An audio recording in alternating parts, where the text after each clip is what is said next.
بروں کے اوپر اشکال کرنا کوئی کمال نہیں ہے، بلکہ بروں پر اشکال سے خود اپنی تذلیل اور ذلتی ہوتی ہے۔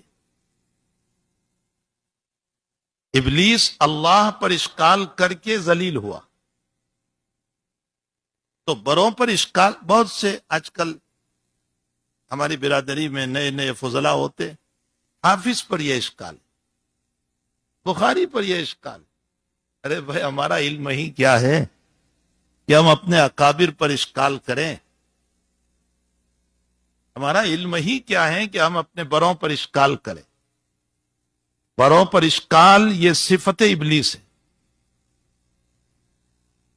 علامہ ابن قیم نے ایک کتاب لکھی ہے بدائع الفوائد، بدائع الفوائد، بڑی زبردست کتاب، بہت زبردست۔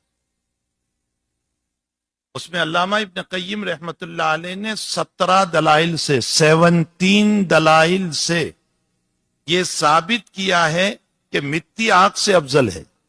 لیجئے، مٹی جو ہے، یہ مد جو ہے، یہ آگ سے افضل ہے۔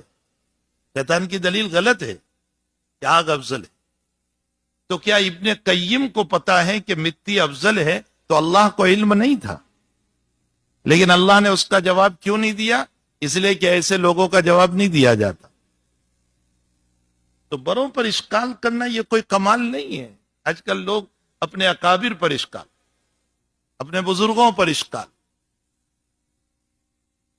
تو بہرحال میں یہ کہہ رہا تھا کہ ابلیس کے پاس علم بھی بڑا زبردست، وہ عقل مند بھی بہت بڑا تھا۔